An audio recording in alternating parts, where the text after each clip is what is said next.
Ay, magandang araw po sa inyong lahat for our second reading of the day.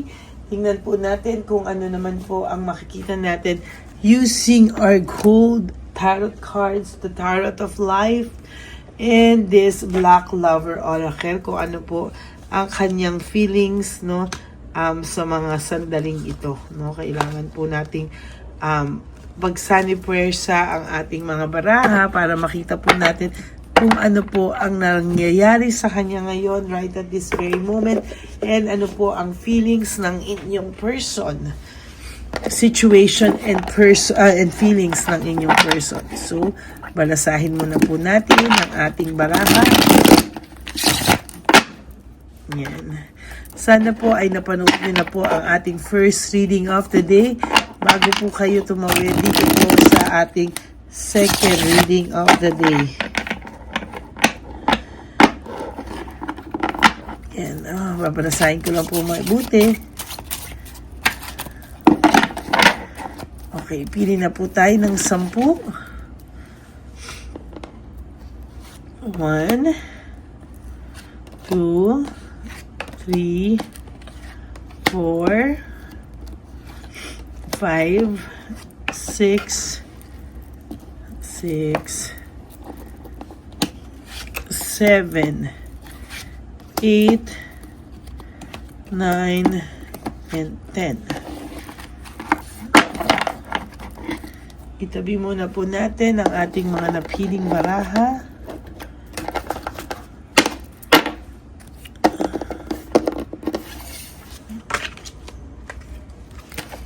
Ito muna po natin ilagay. At ito naman po ay balasahin muna natin para tayo po ay makita natin kung ano po ang magsasani puwersa na black and gold na Lover Oracle and Gold of Life. Yan, para makita niyo po na ito po ay ating sobrang binalasa. Yan. Nahuhulog po yung iba. Ay. Okay, isa pa pong balasa.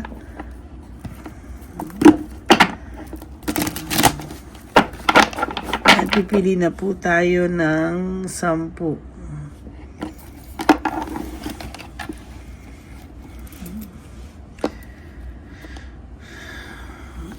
1, 2, 3, 4, 5, 6, 7, 8, 9, and 10.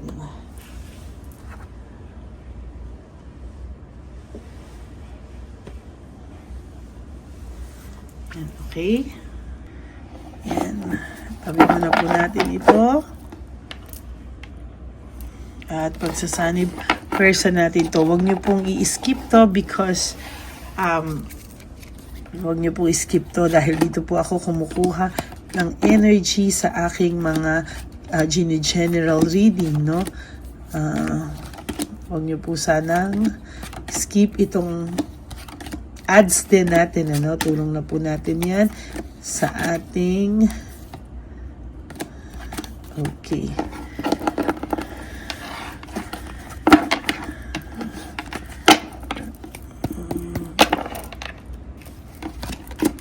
Drama.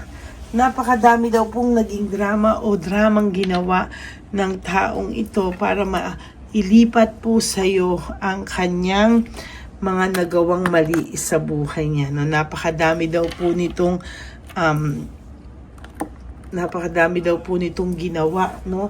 Na sadyang mga kadramahan lamang upang mai-transfer sa iyo lahat ng kanyang mga kasinungalingan. Sinaksak ka po ng sinaksak nito. There's failure, no? Finail ka po niya. Siya po ang nag-create ng tension at finail ka po niya.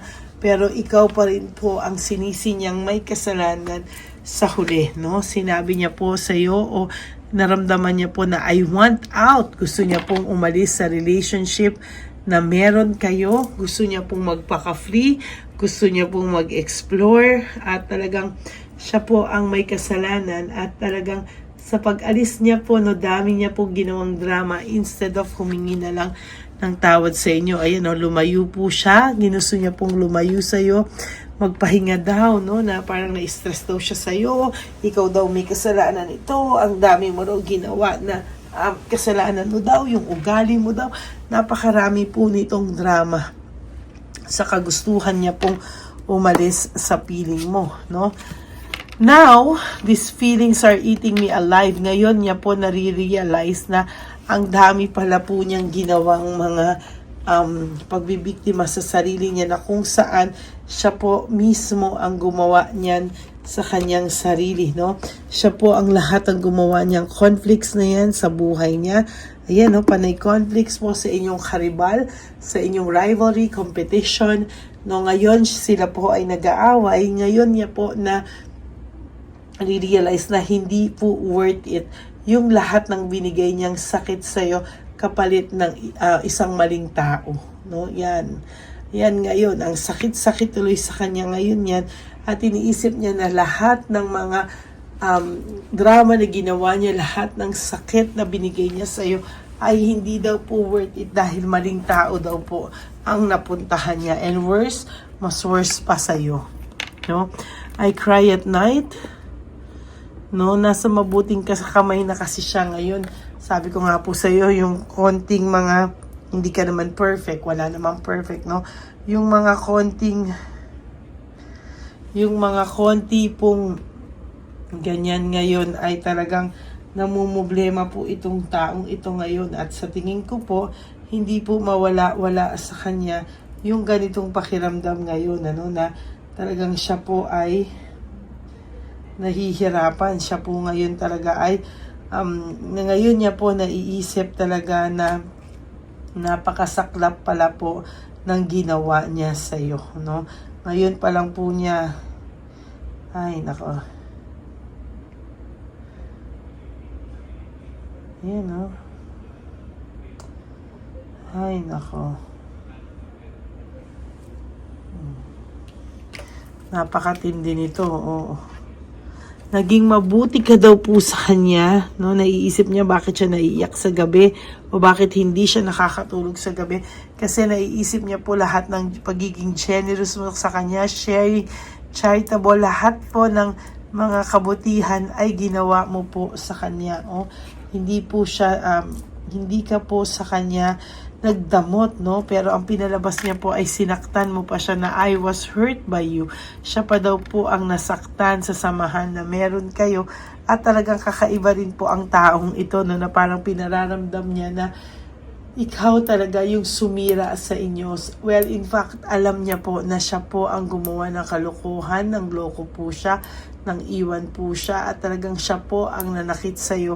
Pero ang gusto niya pong palabasin ay siya po ang nasaktan, dahil po para ikaw yung magdala ng bigat ng pakiramdam, no? Ikaw yung magdala nun para pag bumalik siya sa iyo, ikaw pa yung magsusoli sa kanya, at ikaw pa yung makukonsensya sa kanya, no? Give up and overwhelm po siya sa mga nangyayari sa kanya ngayon. Hindi niya po ma-explain kung ano po ang tanging nararamdaman nitong taong to ngayon ay talaga po mabigat, no?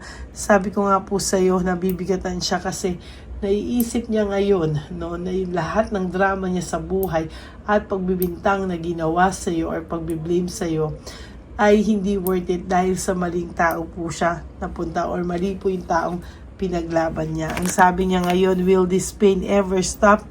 No? Matatapos pa daw po ba itong nararamdaman niyang sakit, o feeling niya po ay minalas siya, no? Ayan po, feeling niya po talaga ay hindi niya po kakayanin yung kanyang nararamdaman, at pakiramdam niya po itong pain na to ay talagang nagkikreate sa kanya ng sadness and loneliness. Wala po siyang motivation, no motivation, lack of passion. Talagang sa nakikita ko po dito ay talagang hirap na hirap po ang taong ito sa ngayon, no? Talagang hindi po tama yan. At sa totoo lang po, sasabihin ko po sa iyo, na ang tindi-tindi po ng pagkatao ng pinalit niya sa'yo, no? Parang walang modo, no? Kaya po ngayon naiisip niya na malayong malayo ka pa rin sa kanya. Hindi ka po niya nakakalimutan. I can't stop thinking about you. Hindi ka po nakakalimutan ng taong ito. At talagang ikaw po ay iniisip-isip niya. No, hindi, napaka-disorganized po ng buhay nito ngayon, no? Kaya sasabihin mo sa akin na masaya naman po sila at hindi po sila malungkot. Ang dami po nilang masasayang post. Hindi mo po talaga alam, ha? Sasabihin ko sa iyo, hindi mo talaga alam kung ano po ang nangyayari behind those happy pictures or happy news na kunwari ay nandun, o hindi mo po alam kung ano talaga ang nangyayari. There is this painful memories. Yan o. There is this painful memories at talagang hindi po siya makapag-desisyon. Undecided siya, indecisive siya, at talagang sa nakikita ko po sa kanya, hindi po siya tatagal, no? Hindi siya tatagal na ganyan kayo. Kaya nga sabi ko kanina sa first reading, there will come a time na itong taong ito talaga ay hihingi ng tawad sa'yo. Whether you like it or not, talagang hihingi po yan ng tawad sa'yo. Sabi niya, I can't make you happy. No, hindi ka niya mapapasaya. Bakit? No? Bakit hindi ka niya mapasaya? Because ang dami niyang dramang ginawa sa iyo. Ang dami niyang dramang binigay sa inyo, sa relasyon niyo. Ang dami niyang ginawa na ang daming naapektuhan to the point na yung mga hindi dapat kasali ay nasali na, no? Ang dami niya po mga desisyong mali. Kaya hindi ka po niya mapapasaya kasi alam niya sa sarili niyang maling-mali po ang kanyang mga desisyon sa buhay. Burned out and overstressed po ang taong ito, no? Really, he's burned out and overstressed. Pagod na pagod po ang taong ito sa buhay na meron siya sa ngayon. Hindi po siya matahimik. Minsan sa gabi, sabi niya, I cry at night. Minsan sa gabi po, doon po lumalabas ang lahat ng frustration niya sa buhay, no? Lahat po ng nangyayari sa kanyang hindi maganda ay based po sa kanyang naging actions sa buhay. Kaya nga sabi niya, emotions overwhelm me, no? Talaga pong na-overwhelm siya sa mga nangyayari ngayon because hindi po siya pinapatahimik ng kanyang konsensya. Ang pinakamatindi pong kalaban natin ay ang ating konsensya, kung saan ay hindi niya po malalaman bakit daw siya nagkaganyan-ganyan, no? Hirap na hirap po siya sa ngayon. Oh my God, for your last card, it's the Tower. No, sunod-sunod na karma ang mangyayari sa kanya at hindi pa po yan tapos, no? Nako, nagsisimula pa lang po yan at lagot po siya for 2025, no? Talagang sinasabi ko po na may mga bagay na mangyayari na hindi niya po kakayanin. Talagang mag-give up po siya at talagang iraramdamin niya po yung bigat ng mga pangyayari sa buhay niya na hindi niya po inaasahan. Yan po ang ating second reading of the day. Medyo mabigat, no? Talagang hindi po worth it lahat ng dramang pinagagawa niya, lahat ng bintang at masasakit na salitang binitawan niya sa iyo dahil maling tao po ang kanyang ipinaglaban, no?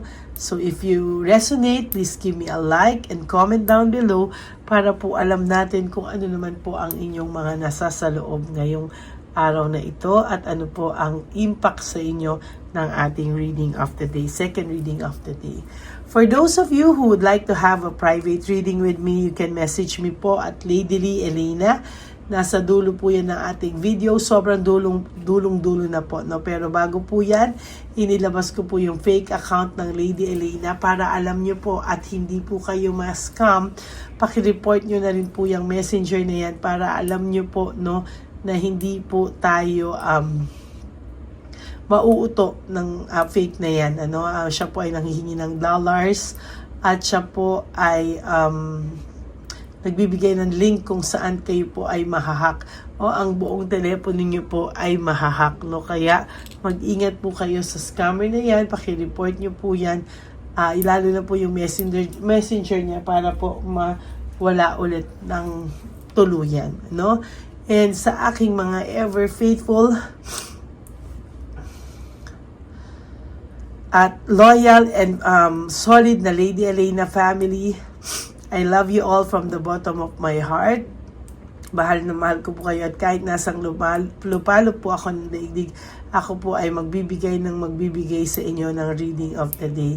Pero sana po ay mapanood nyo muna po lahat ng mga readings ko bago po kayo tumiretso at tumalon sa reading na ito. Maraming salamat po sa inyong lahat. And ang lagi ko nga pong bilin sa inyo is that life is so short, don't make it shorter by stressing yourself from all the pains and heartaches na binigay sa inyo ng kahapon. Just surrender everything to the divine universe and just let go and let God write your life and love story. Also, you have to wake up for today. You just live for today, no? Mabuhay po kayo sa araw na ito lamang muna, no? Huwag niyo muna pong isipin lahat ng okasyon na darating sa inyo, lahat ng dapat na nandyan pa na nagsiselebrate kayo. No. Huwag niyo muna po yang isipin. Ang isipin niyo po is you are alive and you have second chances in life na maayos po kung ano po yung mga hindi nyo naayos sa buhay nyo. Love yourself because self-love is still the best love of all. And you have to be grateful and you have to be to prioritize yourself, no? Dapat po tayo mismo ang nagmamahal at nagpa-prioritize sa ating sarili. Remember na ang pagising po ng isang tao sa umaga ay napakalaking blessing at yung wala po tayong sakit na, no? Yun nga lang po, ako po ngayon may sipon, ubo at lagnat. Pagpasensyahan nyo lang po ang aking boses, no? Pero sabi ko nga po sa inyo, ako ay tatayo mabigyan lang po kayo ng reading of the day, no? And we are now 17,000 subscribers, no? Yay, maraming salamat po sa inyong lahat and tuloy-tuloy lang po tayo, no? One day magkakaroon din po tayo ng silver button at yan po ang ating pangarap. Pero bago po mangyari yan, nagpapasalamat po na po ako sa lahat sa inyo na patuloy na sumusuporta sa ating channel na Lady Elena. Tulungan lang po tayo at marami pa po tayong kailangang tulungan sa ating mga kababayan. Okay, maraming salamat po sa inyong lahat and please, no skipping of ads. Tulong nyo na po yan sa ating channel. And for those of you who would like to give me a super thanks for this video, I would really appreciate that and love that from the bottom of my heart. Lalo na po, nalalapit na po ang ating, nag-iipon na po tayo sa ating nalalapit po na One Love a Day Summer Edition for our dear lolos and lolas, no? So maraming salamat po sa inyong lahat and may God bless you all. Huwag po kayong malulungkot. Ako po ay magbabalik for our third reading for the day. Malay niyo po, no? Magkaroon pa rin po ako ng bonus reading for the day kahit ako po ay masama ang pakiramdam. Dahil talaga po ako, kahit ano po nararamdaman ko, papatayuin po ako para kayo ay mabigyan ng reading of the day. Maraming salamat po. God bless you all and I hope na napanood nyo na po yung first, second, third, fourth reading kahapon at yung first reading kanina bago po kayo tumalon dito at mamaya po sa third and fourth reading. No? Sana po ay mapanood nyo po lahat ng readings of the day. I love you all. God bless you. And I will all see you again later for our third reading of the day. God bless you everyone. Huwag po kayong malulungkot. Just enjoy this Sunday with your family and friends, no? At kayo po ay mag-enjoy nitong holidays. Ingatan nyo lang po ang inyong mga katawan na huwag po kayong magkasakit. I love you all and God bless you. Bye!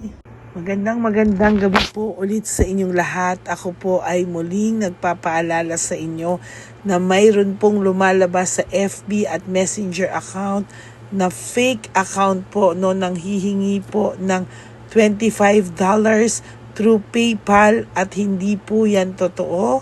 Huwag po kayong maniwala dyan. At pag sinabi mo po na gusto ko pong marinig ang boses nyo or makita kayo, ang sasabihin po ay magbibigay kami ng link. Buksan mo yan at pagkatapos ay makikita mo ako. Huwag po kayong maniniwala dahil yan po ay hindi totoo. Yan po ay isang malaking scam na pag binuksan nyo po ay makahak po lahat-lahat sa inyo. Mahahak po ang inyong mga personal details. Lahat po, lahat ay mahahak. Ako po ay nalulungkot na ito po ay nangyari, ngunit sa talagang may mga tao pong masasama at may mga tao po talagang hindi makatiis na hindi gumawa ng masama sa ibang tao. Pero maging aware po sana kayo, tulungan niyo po ako, i-report po natin yung fake na yan at sa FB para siya po ay mawala na at wala na po siyang mabiktima pa. No? Nandyan po lahat ng details at maraming salamat po sa inyong lahat. Maraming salamat po sa inyong lahat at mag-iingat po kayo.